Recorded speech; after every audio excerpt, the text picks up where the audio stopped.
तो हम लोग फिर से हैं यूरो यूएसडी के चार्ट पे। और इस बार हम लोग शुरू करते हैं 1 आवर टाइम फ्रेम से। तो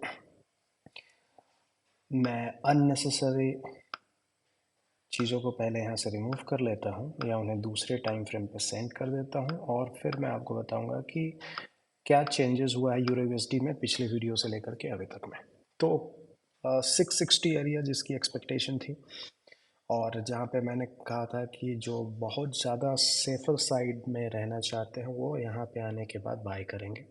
तो पिछली बार मार्केट यहाँ पे अप्रॉक्सीमेटली काफ़ी करीब सेम एरिया पे आया था और रिटर्न किया था ऊपर की ओर, लेकिन कंटिन्यू नहीं कर पाया। जबकि कैंडल पैटर्न पहले भी बना था, जैसे अगर आप इसको देखेंगे तो ये है एक हैंगिंग मैन पैटर्न, जो कि ऑब्वियसली बुलिश कैंडल पैटर्न है। उसके बाद दूसरा ये जो कैंडल पैटर्न है वो आपका बुलिश एनगल्फिंग कैंडल पैटर्न है।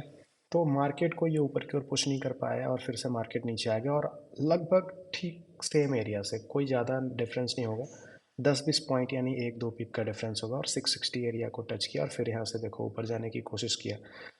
तो ये तीन को आप मिला के अगर आप काउंट करेंगे तो फिर से एक कैंडल पैटर्न बनेगा, जिसे आप कह सकते हैं 3 इनसाइड अप। फिर से ये दूसरा बन रहा है, अगर जिसमें ये देखें तो ये आपका खुद अपने आप में एक हैमर की तरह है।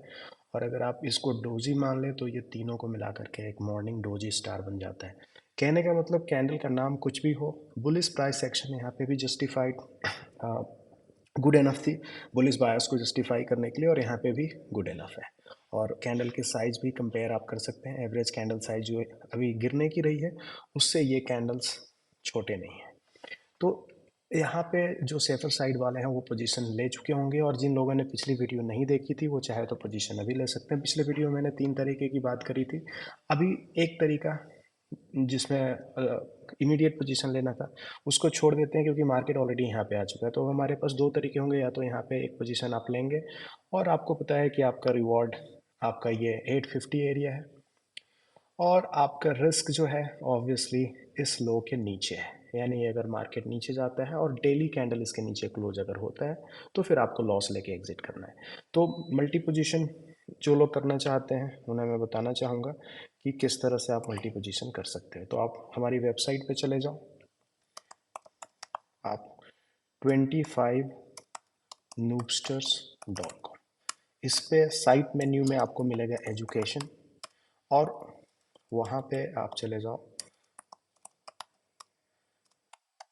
स्ट्रेटजी स्ट्रेटजी डिटेल्स में। उस पर आप जाओगे तो आपको लास्ट 2 वीडियोस मिल जाएंगे, हिंदी में भी हैं वो, decoding formula of multi position. तो वो मल्टी पोजीशन आप उससे कर सकते हो। तो मल्टी पोजीशन अभी भी फीजिबल है, आप की जा सकती है, क्योंकि यहाँ पे कोई अश्योरेंस नहीं है कि मार्केट यहाँ से रिटर्न कर ही जाएगा। पिछली बार भी कैंडल पैटर्न 1 आवर पे बनाया, अगर आप 4 आवर पे भी देखोगे तो ये तीन मिलके अप्रॉक्सीमेटली मॉर्निंग डोजी स्टार बनाते हैं। ये स्पिनिंग टॉप या डोजी की तरह है, नेग्लिजिबल साइज है इस कैंडल का। उसके बाद फिर ये बुलिस एनगल्फिंग है, तीनों को मिला लो तो मॉर्निंग डोजी स्टार बन जाता है। अभी फिर से मार्केट इस तरह से बन रहा है, ये भी एक कैंडल पैटर्न बना देगा by the time of its closing. तो पिछली बार भी मार्केट ने बनाया फिर नीचे आ गया। तो ये क्वेश्चन उठता है कि अगर इस बार बुलिश कैंडल बना रहे तो क्या यहीं से ऊपर जाना शुरू कर देगा? शायद नहीं, फिर से हो सकता है नीचे आ जाए और फिर से एक नया लो बनाए। तो एग्जैक्टली कितना रिट्रेसमेंट मार्केट आपको दिखाएगा ये पहले से कहा नहीं जा सकता है। इसलिए हमें कोई अश्योरेंस के आधार पे ट्रेडिंग नहीं करनी होती है। हमें ट्रेडिंग करनी होती है हमारी रिस्क एपेटाइट के आधार पे, कि हम कितना रिस्क लेते हैं और क्या रिवॉर्ड हमारे पास आता है। तो रिस्क हम पहले से पता है कि मार्केट इसके नीचे अगर डेली कैंडल क्लोज करता है तो हमें एग्जिट करना है, और यहाँ से यहाँ तक क्या पोजीशन, कितने पोजीशन आप ले रहे हो उसके आधार पे आपका रिस्क डिसाइड हो जाता है, और रिवॉर्ड आपका यहाँ पे 850 एरिया।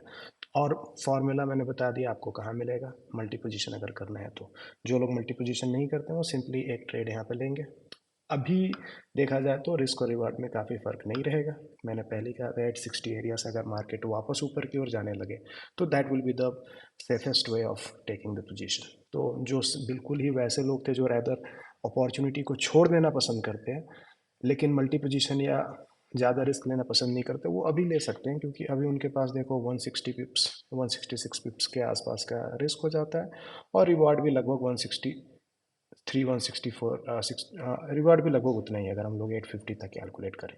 तो that's all and thank you for watching.